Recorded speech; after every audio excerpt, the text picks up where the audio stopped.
राधे राधे, हरे कृष्ण। आप सभी का दिन शुभ और मंगलमय हो।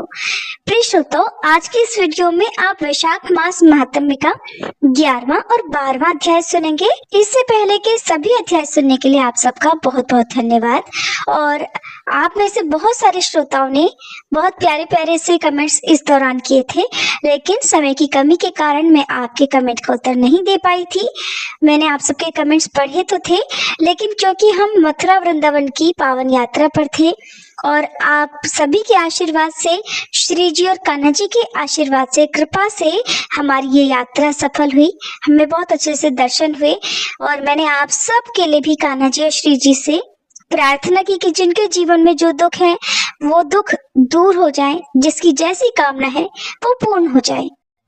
तो कान्हा जी और श्री जी आप सभी की मनोकामनाएं पूर्ण करें, आप सभी के दुख दूर करें और आपको इन कथाओं का पुण्य प्राप्त हो। इसी कामना के साथ आज आपको हम वैशाख मास महात्म्य का 11वां और 12वां अध्याय सुनेंगे। उससे पहले आप सभी श्रद्धा के साथ सुनिए श्री कृष्ण कवचम पाठ का हिंदी अनुवाद, और आपको सुनाएंगे एक भक्त का बहुत सुंदर प्रसंग भी। देवर्षि नारद जी ने भगवान नारायण से पूछा, भगवान अब मेरी ये सुनने की इच्छा है कि भगवान शंकर ने दयावश परशुराम को कौन सा मंत्र और कौन सा स्तोत्र और कवच दिया था। उस मंत्र के आराध्य देवता कौन है, कवच धारण करने का क्या फल है तथा स्तोत्र पाठ से किस फल की प्राप्ति होती है, वह सब कुछ आप कृपा करके बतलाइए। तब नारायण भगवान बोले, नारद उस मंत्र के आराध्य देव गोलोकनाथ गोप गोपीश्वर सर्वसमर्थ परिपूर्णतम स्वयं भगवान श्री कृष्ण हैं। शंकर जी ने रत्न पर्वत के निकट स्वयं प्रभा नदी के तट पर पारिजात वन के मध्य स्थित आश्रम में लोकों के देवता माधव के समक्ष परशुराम को त्रैलोक्य विजय नामक परम अद्भुत कवच विभूति योग से संभूत महान पुण्यमय स्वतराज नाम वाला स्तोत्र और संपूर्ण कामनाओं का फल प्रदान करने वाला मंत्र कल्पतरु नामक मंत्र प्रदान किया था। महादेव जी ने कहा, भृगुवंशी महाभागवत्स, तुम प्रेम के कारण मुझे पुत्र से भी अधिक प्रिय हो, अतः आओ कवच ग्रहण करो। हे राम, जो ब्रह्मांड में परम अद्भुत तथा विजयप्रद है, श्री कृष्ण के उस त्रैलोक्य विजय नामक कवच का मैं वर्णन करता हूँ, सुनो। पूर्व काल में श्री कृष्ण ने गोलोक में स्थित वृंदावन नामक वन में राधिकाश्रम में रास मंडल के मध्य ये कवच मुझे दिया था। ये अत्यंत गोपनीय तत्व संपूर्ण मंत्र समुदाय का विग्रह स्वरूप पुण्य से भी बढ़कर पुण्यतर परमोत्कृष्ट है, और इसे स्नेहवश मैं तुम्हें बता रहा हूँ, जिसे पढ़कर और धारण करके मूल प्रकृति भगवती आद्य शक्ति ने शुंभ निशुंभ महिषासुर और रक्तबीज का वध किया था, जिसे धारण करके मैं लोकों का संहारक और संपूर्ण तत्वों का जानकार हुआ हूँ, तथा पूर्व काल में जो दुरंत और अवध्य थे उन त्रिपुरों को खेल ही खेल में दग्ध कर सका हूँ, जिसे पढ़कर और धारण करके ब्रह्मा ने इस उत्तम सृष्टि की रचना की है, जिसे धारण करके भगवान शेष सारे विश्व को धारण करते हैं, जिसे धारण करके कूर्मराज शेष को लीला पूर्वक धारण किए रहते हैं, जिसे धारण करके स्वयं सर्वव्यापक भगवान वायु विश्व के आधार हैं, जिसे धारण करके वरुण सिद्ध और कुबेर धन के स्वामी हुए हैं, जिसे पढ़कर एवं धारण करके स्वयं इंद्र देवताओं के राजा बने हैं, जिसे धारण करके तेजो राशि स्वयं सूर्य भुवन में प्रकाशित होते हैं, जिसे पढ़कर एवं धारण करके चंद्रमा महान बल और पराक्रम से संपन्न हुए हैं, जिसे पढ़कर एवं धारण करके महर्षि अगस्त्य सातों समुद्रों को पी गए और उनके तेज से वातापी नामक दैत्य को पचा गए, जिसे पढ़कर एवं धारण करके पृथ्वी देवी सबको धारण करने में समर्थ हुई हैं, जिसे पढ़कर एवं धारण करके गंगा स्वयं पवित्र होकर भुवनों को पावन करने वाली बनी है, जिसे धारण करके धर्मात्माओं में श्रेष्ठ धर्म लोकों के साक्षी बने हैं, जिसे धारण करके सरस्वती देवी संपूर्ण विद्याओं की अधिष्ठात्री देवी हुई हैं, जिसे धारण करके परात्परा लक्ष्मी लोगों को अन्न प्रदान करने वाली हुई हैं, जिसे पढ़कर एवं धारण करके सावित्री ने वेदों को जन्म दिया है। भृगुनंदन, जिसे पढ़ और धारण करके वेद धर्म के वक्ता हुए हैं, जिसे पढ़कर और धारण करके अग्नि शुद्ध एवं तेजस्वी हुए हैं, और जिसे धारण करके भगवान सनत कुमार को ज्ञानियों में सर्वश्रेष्ठ स्थान मिला है। जो महात्मा साधु एवं श्री कृष्ण भक्त हो, उसी को केवल यह कवच देना चाहिए, क्योंकि शठ एवं दूसरों के शिष्य को देने से दाता मृत्यु को प्राप्त हो जाता है। इस त्रैलोक की विजय कवच के प्रजापति ऋषि हैं, गायत्री छंद हैं, स्वयं रासेश्वर देवता हैं, और त्रैलोक्य की विजय प्राप्ति में इसका विनियोग कहा गया है। ये परात्पर कवच तीनों लोकों में दुर्लभ है। ओम श्री कृष्णाय नमः सदा मेरे सिर की रक्षा करे। कृष्णाय स्वाहा ये पंचाक्षर सदा कपाल को सुरक्षित रखे। कृष्ण नेत्रों की तथा कृष्णाय स्वाहा पुतलियों की रक्षा करे। हरे नमः सदा मेरी भ्रकुटियों को बचाए। ओम गोविंदाय स्वाहा मेरी नासिकाओं की सदा रक्षा करे। गोपालाय नमः मेरे दंड स्थलों की सदा सब ओर से रक्षा करे। ओम गोपांगनेशाय नमः सदा मेरे कानों की रक्षा करे। ओम कृष्णाय नमः निरंतर मेरे दोनों ओठों की रक्षा करे। ओम गोविंदाय स्वाहा सदा मेरी दंत पंक्ति की रक्षा करे। ओम कृष्णाय नमः दांतों के छिद्रों की तथा क्लिंग दांतों के ऊर्ध्व भाग की रक्षा करे। ओम श्री कृष्णाय स्वाहा सदा मेरी जिह्वा की रक्षा करे। रासेश्वराय स्वाहा सदा मेरे तालू की रक्षा करे। राधिकेशाय स्वाहा सदा मेरी कंठ की रक्षा करे। गोपांगनेशाय नमः सदा मेरे वक्ष स्थल की रक्षा करे। ओम गोपेशाय स्वाहा सदा मेरे कंधों की रक्षा करे। नमः किशोर वेशाय स्वाहा सदा मेरे पृष्ठ भाग की रक्षा करे। मुकुंदाय नमः सदा मेरे उदर की तथा ओम ह्रीं क्लीं कृष्णाय स्वाहा सदा मेरे हाथ पैरों की रक्षा करे। ओम विष्णवे नमः सदा मेरे दोनों भुजाओं की रक्षा करे। ओम ह्रीं भगवते स्वाहा सदा मेरे नखों की रक्षा करे। ओम नमो नारायणाय सदा नख छिद्रों की रक्षा करे। ओम ह्रीं ह्रीं पद्मनाभाय नमः सदा मेरी नाभि की रक्षा करे। ओम सर्वेशाय स्वाहा सदा मेरे कंकाल की रक्षा करे। ओम गोपी रमणाय स्वाहा सदा मेरे नितंब की रक्षा करे। ओम गोपी रमण नाथाय स्वाहा सदा मेरे पैरों की रक्षा करे। ओम ह्रीं श्रीं रसिकेशाय स्वाहा सदा मेरे सर्वांगों की रक्षा करे। ओम केशवाय स्वाहा सदा मेरे केशों की रक्षा करे। नमः कृष्णाय स्वाहा सदा मेरे ब्रह्मरंध्र की रक्षा करे। ओम माधवाय स्वाहा सदा मेरे रोमों की रक्षा करे। ओम ह्रीं श्रीं रसिकेशाय स्वाहा मेरे सर्वस्व की सदा रक्षा करे। परिपूर्णतम श्री कृष्ण पूर्व दिशा में सर्वदा मेरी रक्षा करे। स्वयं गोलोकनाथ अग्निकोण में मेरी रक्षा करे। पूर्ण ब्रह्म स्वरूप दक्षिण दिशा में सदा मेरी रक्षा करे। श्री कृष्ण नैऋत्य कोण में मेरी रक्षा करे। श्री हरि पश्चिम दिशा में मेरी रक्षा करे। गोविंद वायव्य कोण में नित्य निरंतर मेरी रक्षा करे। रसिक शिरोमणि उत्तर दिशा में सदा मेरी रक्षा करे। वृंदावन विहार कृत सदा ईशान कोण में मेरी रक्षा करे। वृंदावनी के प्राणनाथ ऊर्ध्व भाग में मेरी रक्षा करे। महाबली बलिहारी माधव सदैव मेरी रक्षा करे, नृसिंह जल, स्थल तथा अंतरिक्ष में सदा मुझे सुरक्षित रखें। माधव सोते समय तथा जागृत काल में सदा मेरा पालन करे तथा जो सबके अंतरात्मा निर्लेप और सर्वव्यापक हैं, वे भगवान सब ओर से मेरी रक्षा करें। वत्स, इस प्रकार मैंने त्रैलोक्य विजय नामक कवच, जो परम अनोखा तथा समस्त मंत्र समुदाय का मूर्तमान स्वरूप है, तुम्हें बतला दिया।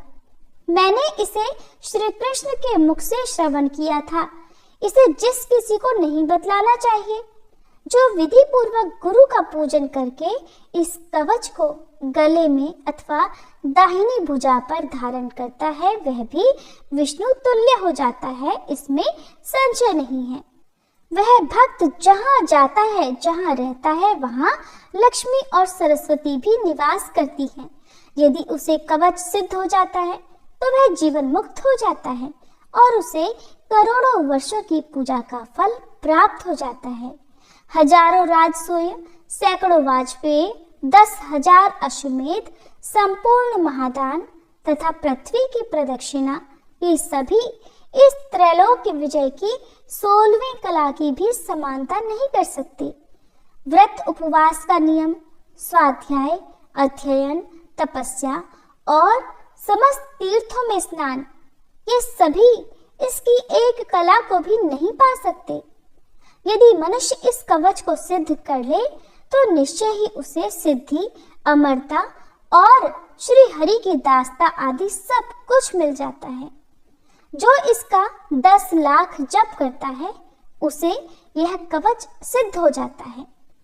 और जो सिद्ध कवच होता है वह निश्चय ही सर्वज्ञ हो जाता है। परंतु जो इस कवच को जाने बिना श्री कृष्ण का भजन करता है, उसकी बुद्धि अत्यंत मंद है। उसे करोड़ों कल्पों तक जप करने पर भी मंत्र सिद्धिदायक नहीं होता। वत्स, इस कवच को धारण करके तुम आनंद पूर्वक निःशंक होकर अनायास ही 21 बार पृथ्वी को क्षत्रियों से शून्य कर डालो। पुत्र, प्राण संकट के समय राज्य दिया जा सकता है, सिर कटाया जा सकता है और प्राणों का परित्याग भी किया जा सकता है, परंतु ऐसे कवच का दान कभी नहीं करना चाहिए। इति श्री कृष्ण कवचम पाठ संपूर्णम। अगर गुरु के वचनों में विश्वास हो तो शिष्य का कल्याण तो हो ही जाता है। एक सीधा साधा गांव का भक्त था। वो कभी कथा नहीं सुनता था। एक चरवाहा था, वो सिर्फ गौएं चराता था और इस तरह अपना दिन बिताता था। एक दिन उसके मित्रों ने कहा कि तुम कभी तो कथा सुन लो, दिन रात पशुओं के पीछे घूमते रहते हो और पशु बुद्धि हो गई है तुम्हारी, कभी तो भगवान की कथा सुन लो। इसके बाद एक दिन उसने कथा सुनने जाने के लिए निर्णय किया। अब सत्संग में चर्चा चल रही थी कि जिसने मनुष्य जन्म लेकर गुरु मंत्र नहीं लिया और नाम जप नहीं किया, उसका तो जीवन ही व्यर्थ है और ऐसा मनुष्य तो मुर्दे के समान है। सत्संग में ऐसी बात सुनकर वह इसके बाद चला गया। अब ये बात बार बार उसके दिमाग में आ रही थी कि पंडित जी कह रहे थे कि जिसने गुरु मंत्र नहीं लिया और नाम जप नहीं किया, उसका तो जीवन मुर्दे के समान है। तो वह फिर दूसरे दिन कथा सुनने गया और पंडित जी से मिलकर उसने कहा कि गुरुजी, आपने तो कल की कथा में कहा था कि गुरु मंत्र लिए बिना जीवन मुर्दे के समान होता है, तो आप ही मुझे वह गुरु मंत्र दे दीजिए। उन्होंने उसको टालते हुए कहा कि कथा के आखिरी दिन मिलना तो मैं तुम्हें गुरु मंत्र दे दूंगा। अब कथा के आखिरी दिन तक वह इंतजार करता रहा। जैसे ही कथा का आखिरी दिन आया तो कथा के आखिरी दिन पंडित जी कथा करने के बाद शौच के लिए लोटा लेकर जा रहे थे। अब तो वह चरवाहा गुरु मंत्र लेने के लिए इतना आतुर हो गया था कि वो भी उनके पीछे पीछे चल दिया। उसने कहा कि पंडित जी, इतने दिनों से घुमा रहे हो, अब तो गुरु मंत्र दे दो। पंडित जी को तो शौच के लिए जाना था, उन्हें जल्दी थी। फिर उन्होंने देखा ये तो पीछे ही पड़ गया, तो उन्होंने उसे फटकारते हुए कहा, धत गपोचन।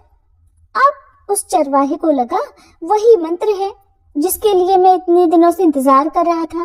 तो उसने कहा जय गुरुदेव, और फिर पंडित जी को प्रणाम करके वह चरवाहा अपने घर चला गया।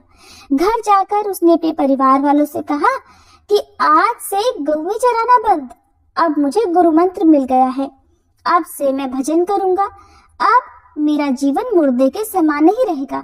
अब तो वो बैठ गया और धत गपोचन जपने लगा। अब इसमें ना कोई भगवान का नाम है, ना कोई मंत्र है। उसकी ऐसी लगन लगी कि वो तो हर समय बस यही जपता रहता। श्री कृष्ण जो बड़े बड़े मुनियों के ध्यान में नहीं आते, वो सरल और भोले भाले भक्तों को बड़ी आसानी से मिल जाते हैं। हरिवंश महाप्रभु ने भी श्री हित 84 जी में कहा है, मुनि मन ध्यान धरत नहीं पावत, करत विनोद संग बालक भट्ट, दास अनन्य भजन रस कारण, जय श्री हित हरिवंश प्रगट लीला नट। भगवान ये सब देख रहे थे और उन्होंने फिर रुक्मणी जी से कहा कि चलो आज एक भक्त के दर्शन करने चलते हैं। रुक्मणी जी ने कहा, बहुत दिनों बाद आज आपको अपने किसी भक्त की याद आई है प्रभु जी, जरूर कोई बड़ा भक्त ही होगा। रुक्मणी जी साधारण वेश में भगवान के साथ गई। जब वे दोनों गांव में गए तो भगवान ने रुक्मणी जी से कहा कि पहले आप जाकर उनसे मिलो। प्रभु के कहने पर रुक्मणी जी आगे गई तो उन्होंने देखा कि एक भक्त बैठकर धत कपोचन जप रहा था। रुक्मणी जी सोचने लगी, ये भला भगवान का कौन सा नाम है जो ना तो विष्णु सहस्त्र नाम में है, न गोपाल सहस्त्र नाम में। तो उन्होंने आवाज लगाकर पूछा, अरे ये कौन सा भजन कर रहे हो और किसका भजन कर रहे हो? लेकिन वो तो बस अपना जप करता रहा, चुप रहा। उन्होंने फिर पूछा, किसका भजन कर रहे हो? तो 2-3 बार पूछने के बाद उस चरवाहे को गुस्सा आ गया। उसने मारे गुस्से के जवाब दिया, तुम्हारे पति का। रुक्मणी जी ने सुना और फिर वापस आई, आकर प्रभु से कहने लगी कि बहुत जानकार भक्त है, मैं तो इतना छुपा कर गई थी, अपना वेश बदल कर गई थी, फिर भी वो मुझे पहचान गया। तो भगवान कहने लगे, हाँ तभी तो हम इसके दर्शन करने आए हैं। अब रुक्मणी जी ने भगवान से कहा कि प्रभु आप उस भक्त के दर्शन बाद में करना, आप तो बस पहले मुझे ये बताओ कि वो आपका कौन सा नाम जप रहा है जो मुझे नहीं पता। भगवान ने कहा, ये नाम तो मुझे बहुत प्यारा है, ये मेरा ब्रिज का रखा हुआ नाम है, मेरा ये नाम मैया ने रखा था। एक दिन मैं अपनी सखाओं के साथ मिलकर चोरी चोरी माखन खा रहा था और उन्हें भी खिला रहा था। इतने में मैया और गोपीजन आ गई और उन्होंने कहा, कन्हैया ये क्या कर रहा है? अब मैंने देखा कि हम तो फंस गए। मैंने कहा, मैया मैंने देखा कि माखन में चींटियां चढ़ी हुई हैं, तो मैं चींटी निकाल रहा था। मैया ने पूछा, फिर ये तुम्हारा पूरा हाथ माखन से क्यों सना हुआ है? इस पर मैंने कहा, मैया चींटी माखन के अंदर चली गई थी तो मुझे भी मटकी में हाथ डालना पड़ा। फिर मैया ने पूछा, तो तुम्हारे मुख पर माखन कैसे लगा? तो मैंने कहा कि एक मक्खी बार बार उड़कर मुझे परेशान कर रही थी, तो मैंने अपने हाथ से उसे मारने की कोशिश की तो मक्खन वाला हाथ मेरे मुंह पर लग गया। अब तो मैया समझ गई कि मैं अपनी चोरी छुपा रहा हूँ और ये सारी कहानियां सुना रहा हूँ। तब उन्होंने कहा, धत कपोचन। प्रभु ने श्री रुक्मणी जी से कहा कि ये मेरा उस समय का रखा हुआ नाम है। एक अनपढ़ आदमी ने गुरु के वचनों पर श्रद्धा विश्वास रखकर जब एक साधारण शब्द बोला तो उसे भगवान का साक्षात्कार हो गया। भगवान तो अंतर्यामी है, सर्वज्ञ है, वो तो हर कण कण में, हर अक्षर में विराजमान है। फिर राधा नाम तो स्वयं हरि जपते हैं, राधा नाम तो परम प्रेम में है। जब उस चरवाहे ने विश्वास करके धत गपोचन जपा तो उसे रुक्मणी जी और श्री द्वारकाधीश भगवान दर्शन देने आ गए। सोचिए जरा, अनजाने में एक ऐसे शब्द का उच्चारण करने से जिसका कोई अर्थ ही नहीं था, जो कभी किसी ने सुना नहीं था, अगर श्रद्धा के साथ उस चरवाहे ने उस नाम का जप किया तो उसे ठाकुर जी के दर्शन हो गए। तो फिर भला अगर आप श्रद्धा और विश्वास करके राधा राधा नाम जपेंगे तो क्या आपको भगवान प्राप्त नहीं होंगे? इसीलिए तो गुरु द्वारा प्रदत्त उपासना में संदेह नहीं करना चाहिए और राधा राधा जपना चाहिए। और हर किसी के जीवन में एक गुरु का होना, एक गुरु मंत्र का होना अत्यंत आवश्यक है। ये था आज का प्रसंग। आप सभी कमेंट बॉक्स में राधा राधा जरूर लिखिएगा। अब सुनिए आज के अध्याय। इससे पहले की कथा में आपने सुना कि जब भगवान ने अपनी सखी को आज्ञा दी कि जाकर वह खुद देखे कि वह कन्या इस प्रशंसा के योग्य है या नहीं, क्योंकि वह अद्वितीय, अनुपम रूप और लावण्य से भरपूर थी। तब वकुल मालिका सखी देवाधिदेव भगवान को प्रणाम करके गुंजा के दाने के समान लाल रंग वाले घोड़े पर सवार हुई और उनके बताए हुए मार्ग से चल दी। रास्ते में तरह तरह के हिरण, पक्षियों और वृक्ष लताओं को देखती हुई और बार बार प्रसन्न होती हुई वह आरणी नदी के पश्चिम तट पर जा पहुंची। वह स्थान बहुत सारे वृक्षों से हरा भरा था। वहां अगस्त्येश्वर के समीप अपने लाल घोड़े से उतरकर वकुल मालिका स्नान और जलपान करके फिर नदी के तट पर ही विश्राम करने लगी। इतने में ही राजभवन से बहुत सारी स्त्रियां देवता के समीप वहां आईं। वे सब की सब पद्मावती की सखियां थीं। उन्हें देखकर वकुल मालिका उनके पास गई और इस प्रकार बोली, हे सुंदरियों, तुम सब कौन हो? तुम्हारे आभूषण और हार तो बड़े विचित्र हैं। तुम कहाँ से आई हो और इस स्थान पर तुम्हारे आने का उद्देश्य क्या है? उसकी बात सुनकर सखियों ने मंद मंद मुस्कुराते हुए कहा, हम आकाश राज की रनवास में रहने वाली स्त्रियां और महाराज की पुत्री पद्मावती की सहेलियां हैं। एक दिन राजकुमारी को आगे करके हम वन में गई थी। वहां उनके लिए फूल तोड़ती हुई सभी सखियां एक वृक्ष के नीचे जा बैठी। वहीं हमें एक सुंदर पुरुष का दर्शन हुआ। उनके श्री अंगों की कांति इंद्र नीलमणि के समान श्याम थी। उनका वक्ष स्थल लक्ष्मी जी का निवास जान पड़ता था। मुख पर मंद मंद मुस्कान की छटा छा रही थी। दोनों भुजाएं बहुत ही सुंदर, विशाल और हष्ट-पुष्ट थी। कटी प्रदेश में शुद्ध पीतांबर शोभायमान था। उन्होंने एक हाथ में स्वर्णमय धनुष और दूसरे में बाण धारण कर रखा था। मस्तक पर उनके सोने का मुकुट भी चमक रहा था। वे हार और भुजबंद आदि आभूषणों से विभूषित थे। उन्हें देखकर सुवर्ण सदृश गौर वर्ण वाली हमारी कमल नयनी सखी पद्मावती सहसा बोल उठी कि देखो देखो। तब हम सब सखियां उन्हीं की ओर देखने लगी।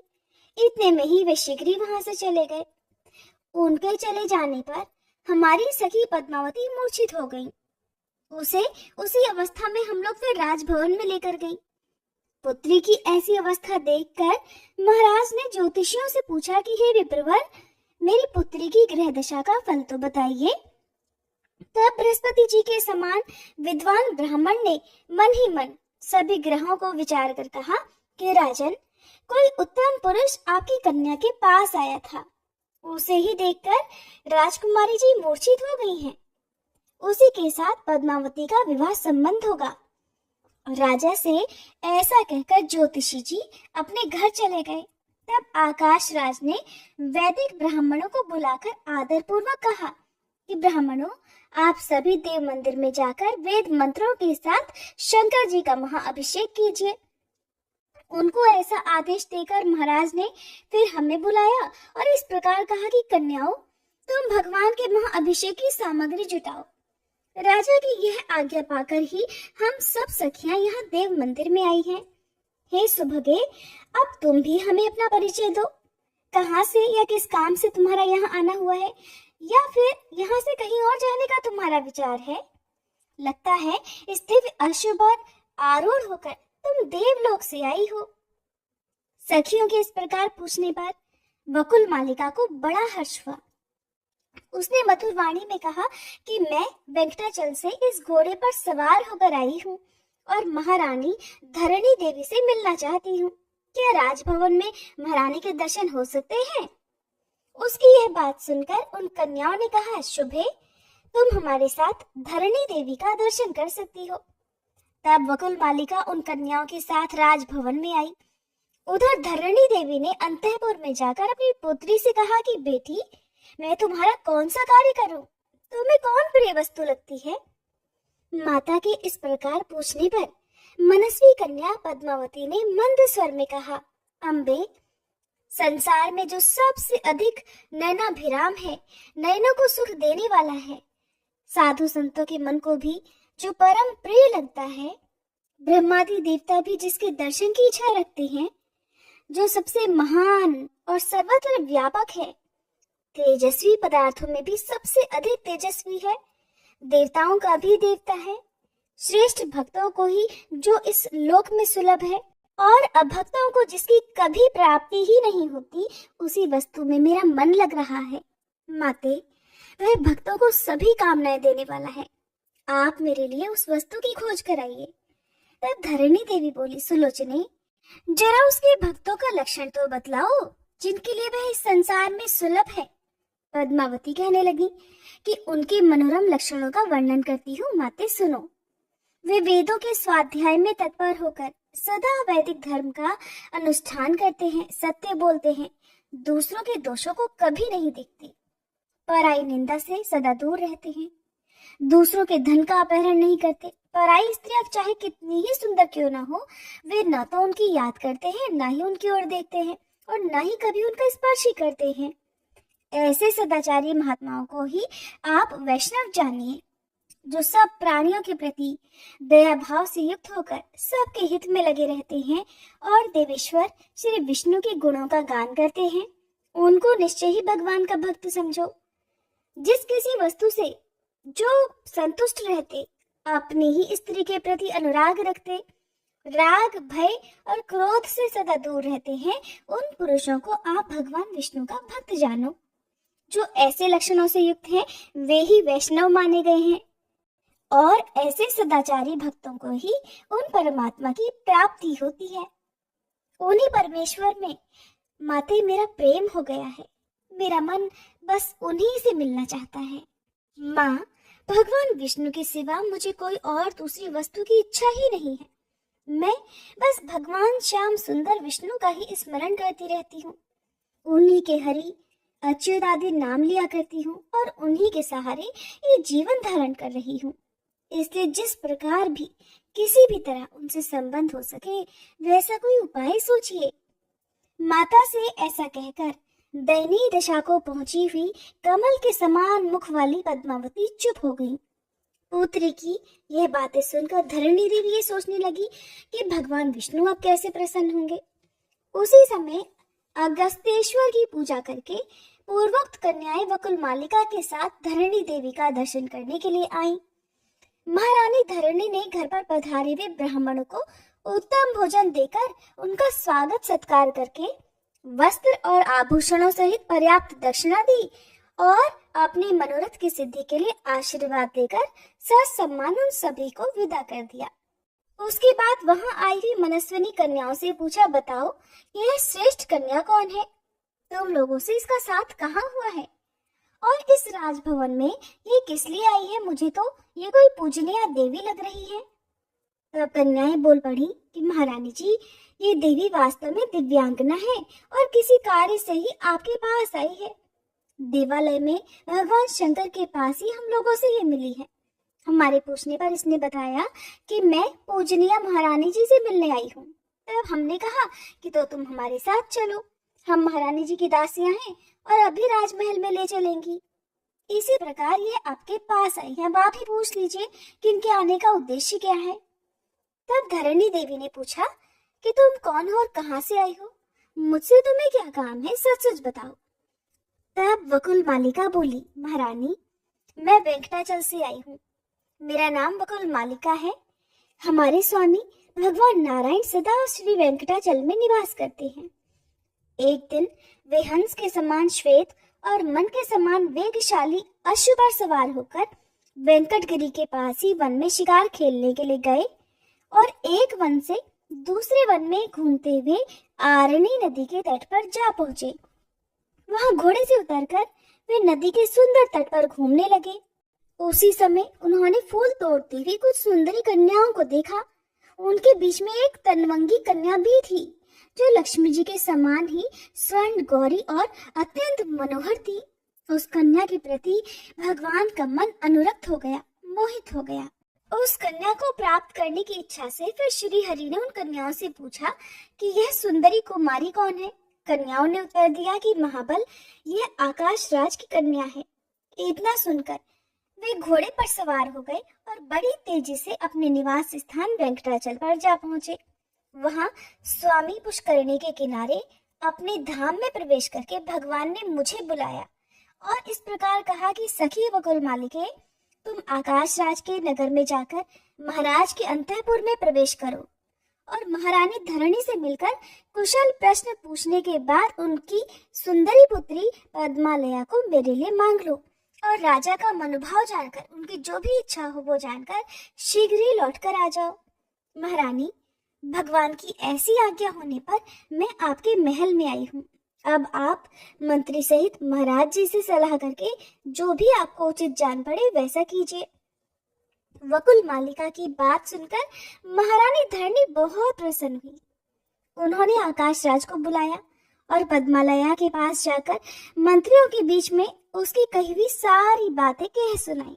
सुनकर राजा भी अत्यंत प्रसन्न हुए और मंत्रियों तथा पुरोहितों से बोले कि मेरी पुत्री पद्मालया दिव्य रूप वाली अयोनिजा कन्या है।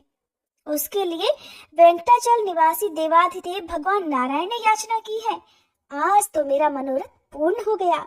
बताइए आप लोगों की क्या राय है। महाराज का उत्तम वचन सुनकर सभी मंत्री प्रसन्न मन से बोले, राजन, यदि ऐसी बात है तो हम सब लोग तो कृतार्थ हो गए। इस संबंध से आपका यह कुल सबसे उन्नत होगा। आपकी अनुपम कन्या साक्षात भगवती लक्ष्मी जी के साथ आनंद पूर्वक रहेगी। आप इसे देवाधिदेव शारंग धनुषधारी परमात्मा श्री विष्णु को समर्पित कीजिए।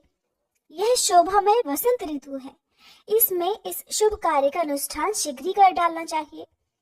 बृहस्पति जी को बुलाकर आप बस विवाह के लिए लगन निश्चित करें।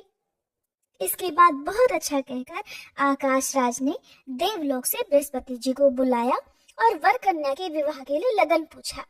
हे ब्राह्मण, कन्या का जन्म नक्षत्र मृगशिरा है और वर का श्रवण, इसलिए इन दोनों के विवाह संबंध का विचार कीजिए।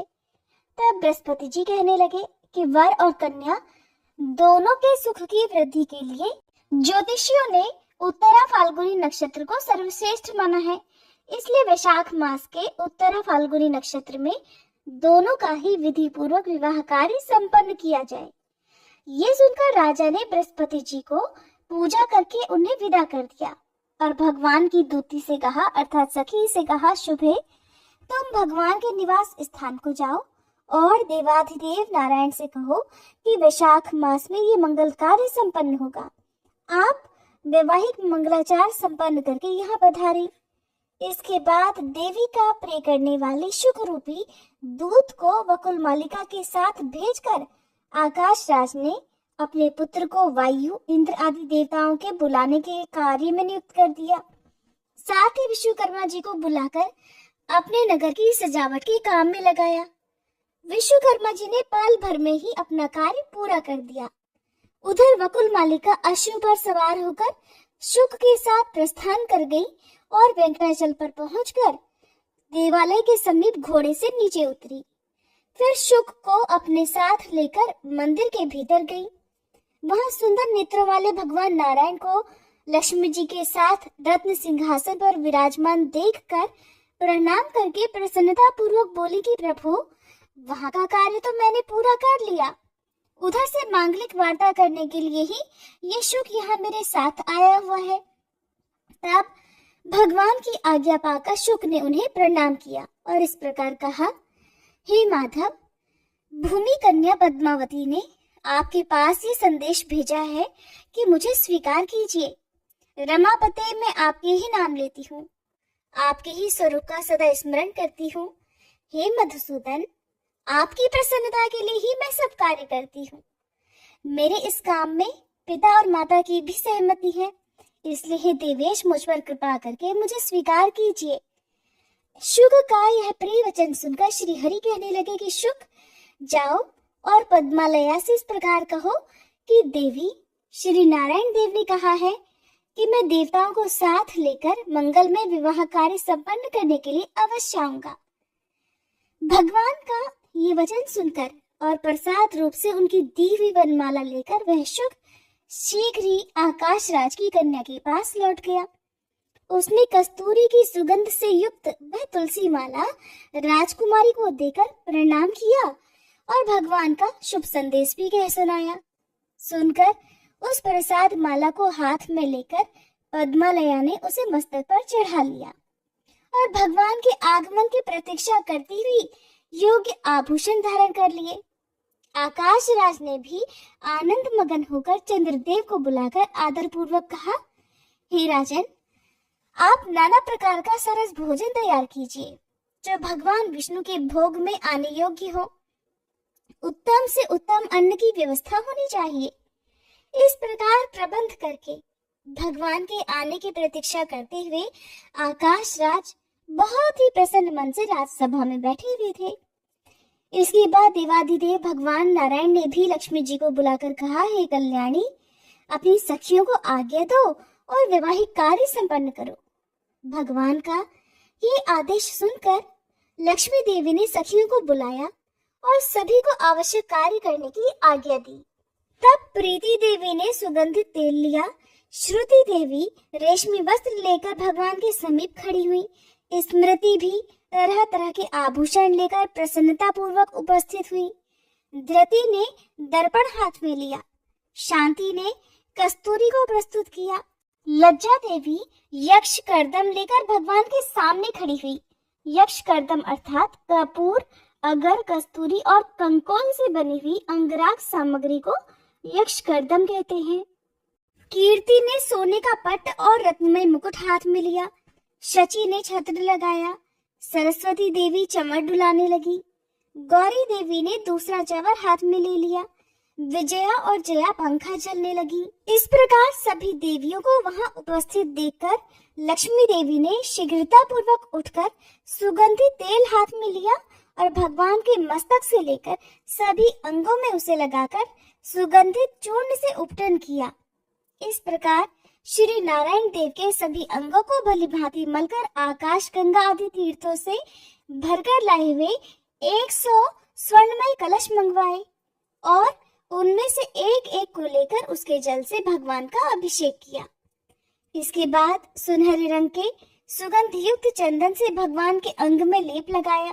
फिर उनकी कमर में रेशमी पीतांबर बांधकर उसमें करधनी पहना दी, मस्तक पर मुकुट रखा और अन्यान्य आभूषणों से भी विभिन्न अंगों को विभूषित कर दिया। उनकी सभी अंगुलियों में लक्ष्मी जी ने दिव्य सोने की अंगूठियां पहना दी। इसके बाद धृति देवी ने भगवान के समीप जाकर दर्पण दिखाया। दर्पण देखकर देवाधिदेव विष्णु ने स्वयं ही ऊर्ध्व पुंड धारण किया। इसके बाद वे लक्ष्मी जी के साथ गरुड़ पर आरूढ़ हो गए।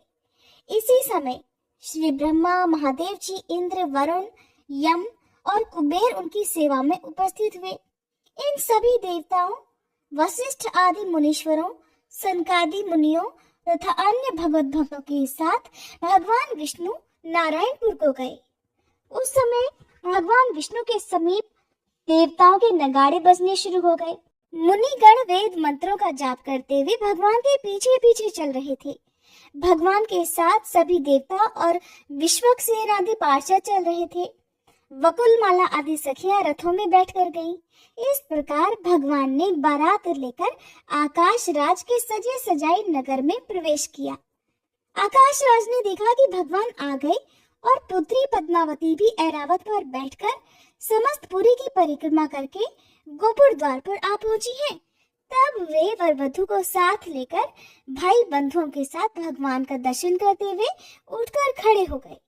भगवान ने अपने कंठ में पड़ी हुई माला हाथ में लेकर पद्मालया के गले में डाल दी और पद्मालया ने बेला के फूलों का गजरा लेकर भगवान के कंठ में पहना दिया। ऐसा करके वे दोनों ही सवारी से उतर गए और थोड़ी देर पीढ़े पर खड़े होने के बाद सुंदर गृह में प्रवेश किया। उनके साथ ब्रह्मादि देवताओं का समुदाय भी था। ब्रह्मा जी ने अंकुरारोपण द्वारा मंगल सूत्र बंधन से लेकर लाज होम तक की सभी वैवाहिक विधि संपन्न कराई। फिर व्रत पालन की आज्ञा लेकर पद्मालया और श्री हरि ने पृथक पृथक शयन किया।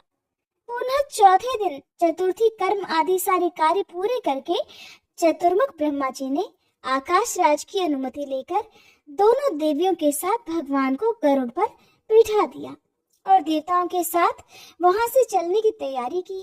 तब आकाश राज ने इंद्र आदि देवताओं के साथ अपनी पुत्री और दामाद का प्रिय करने के लिए सोने की कढ़ाई में अगहनी के चावल, मूंग से भरे हुए अनेकों पात्र और सैकड़ों घी के घड़े उपहार में दिए। हजारों घड़े दूध और दही से भरे हुए अनेकों बर्तन, आम, केला और नारियल के दिव्य फल, आंवले, कुष्मांड, राज कदली के फल, कटहल, बिजौरा, नींबू, शक्कर से भरे हुए घड़े, सोना, मणि, मोती, करोड़ों रेशमी वस्त्र, हजारों दास दासी, करोड़ों गाय, हंस और चंद्रमा के समान सफेद रंग के 10,000 घोड़े और सदा उन्मत्त रहने वाले 100 से अधिक ऊंचे ऊंचे हाथी, ये सारी वस्तुएं भगवान विष्णु को भेंट करके आकाश राज उनके आगे खड़े हो गए। पद्मावती और लक्ष्मी देवी के साथ वेंकटनाथ भगवान विष्णु उपहार की भेंट की वह सब सामग्री देकर बड़े प्रसन्न हुए और अपने ससुर से बोले कि हे राजन, इस समय आप मेरे गुरु हैं, आपको जो भी इच्छा हो मुझसे वर मांग लीजिए। भगवान की ये बात सुनकर आकाश राज कहने लगे कि देव, इस संसार में आपकी अनन्य सेवा ही मेरे द्वारा होती रहे, मेरा मन आपके चरणार बिंदों में रमता रहे और आप में मेरी निरंतर भक्ति बनी रहे, बस मुझे इतना सा ही वरदान दीजिए। श्री भगवान बोले, हे राजन, आपने जो कुछ कहा है वह सब पूर्ण होगा। इसके बाद ब्रह्मादि देवताओं ने और शुक आदि मुनिगणों ने भगवान पुरुषोत्तम की स्तुति की। फिर ब्रह्मादि सभी देवताओं का यथा योग्य सत्कार करके श्री हरि ने उन्हें स्वर्ग लोक में जाने के लिए प्रसन्नता पूर्वक आज्ञा दे दी। उन सब के चले जाने पर भगवान नारायण स्वामी पुष्करणी के तट पर लक्ष्मी देवी और पद्मावती के साथ अपने दिव्य धाम में रहने लगे। और इसके बाद जो कुछ भी हुआ उसका वृतांत आप सभी कल के अध्याय में जरूर सुनिएगा। अब सुनिए श्री कृष्ण चालीसा पाठ और तुलसी माता की आरती। बंशी शोभित कर मधुर नील जलद तन श्याम, अरुण अधर जनु बिंबा फल नयन कमल अभिराम, पूर्ण इंद्र अरविंद मुख पीतांबर शुभ साज, जय मन मोहन मदन छवि कृष्ण चंद्र महाराज, जय यदुनंदन जय जगवंदन, जय वसुदेव देवकी नंदन, जय यशोदासुत नंद दुलारे, जय प्रभु भक्तन के धृगतारे, जय नट नागर नाग नथैया, कृष्ण कन्हैया धेनु चरैया, पुनि नख पर प्रभु गिरिवर धारो, आओ दीनन कष्ट निवारो,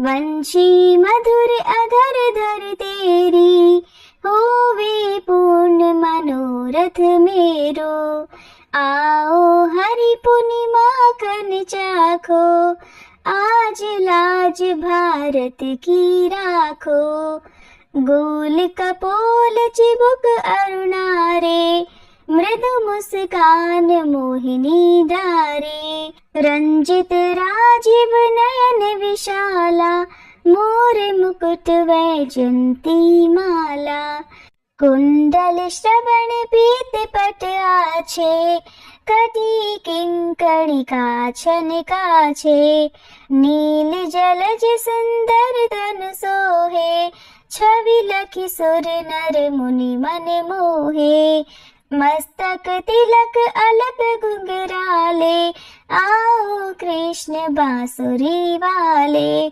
करी पये पान पूत नहीं तार्यो, अका बका कागा सुर मार्यो, मधुवन जलत अग्नि जब ज्वाला, भय शीतल लखित ही नंद लाला, सुरपति जब ब्रज चढ़ियो रिसाई, मसूर धार वारी बरसाई, लगत लगत ब्रज चहन बहायो, गोवर्धन नखधारी बचायो। लखी यशोदा मन भ्रम अधिकाई, मुख मह 14 भुवन दिखाई। दुष्ट कंस अति उधम मचायो, कोटि कमल जब फूल मंगायो। नाथी काल यही तब तुम लीन्हे, चरण चिन्ह दे निर्भय कीन्हे। करी गोपिन संग रास विलासा, सबकी पूरन करी अभिलाषा। केतिक महा असुर संहार्यो, कंस ही केस पकड़ दे मार्यो।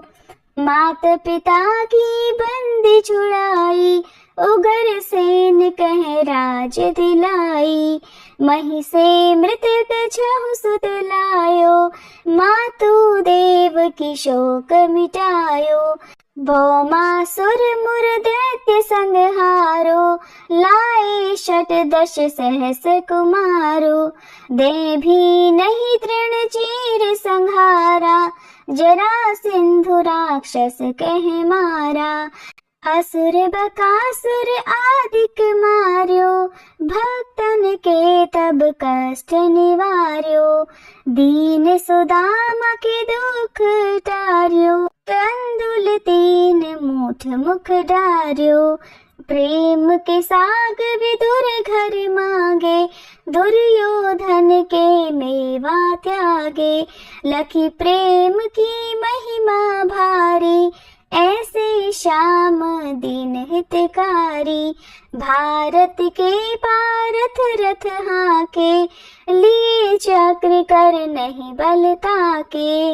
निज गीता के ज्ञान सुनाए, भक्तन हृदय सुधा वर्षाए।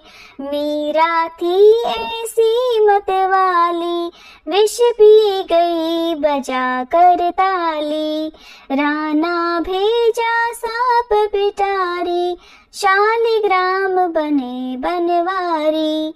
निज माया तुम विधि ही दिखायो, उरते संशय सकल मिटायो। तब शत निंदा करी तत्काला, जीवन मुक्त भयो शिशुपाला। जब ही द्रौपदी ढेर लगाई, दीनानाथ लाज अब जाई। तुरत ही वसन बने नंद लाला, बढ़े चीर भय अरि मुह काला। असनाथ के नाथ कन्हैया, डूबत भंवर बचावत नैया। सुंदर दास आस उरधारी, दया दृष्टि की जय बनवारी। नाथ सकल मम कुमति निवारो, क्षमहु बेगी अपराध हमारो। खोलो पट अब दर्शन दीजे, बोलो कृष्ण कन्हैया की जय। बोलो कृष्ण कन्हैया की जय, बोलो कृष्ण कन्हैया की जय। ये चालीसा कृष्ण का पाठ करे उरधारी, अष्ट सिद्धि नवनिधि फल लहे पदार्थ चारी। बोलो श्री कृष्ण भगवान की जय। तुलसी महारानी नमो नमो, हरि की पटरानी नमो नमो। धन तुलसी पूरण तप कीनो, धन तुलसी पूरण तप कीनो। शालिग्राम बनी पटरानी नमो नमो, तुलसी महारानी नमो नमो। जाके पत्र मंजरी कोमल, जाके पत्र मंजरी कोमल। श्रीपति कमल चरण लपटानी नमो नमो, तुलसी महारानी नमो नमो। धूप दीप नैवेद्य आरती, धूप दीप नैवेद्य आरती। पुष्पन की वर्षा वर्षानी नमो नमो, तुलसी महारानी नमो नमो। 56 भोग 3600 व्यंजन, 56 भोग 3600 व्यंजन, बिन तुलसी हरि एक न मानी। नमो नमो, बिन तुलसी हरि एक न मानी। नमो नमो, तुलसी महारानी। नमो नमो, सभी सखी मैया तेरो यश गावे, सभी सखी मैया तेरो यश गावे।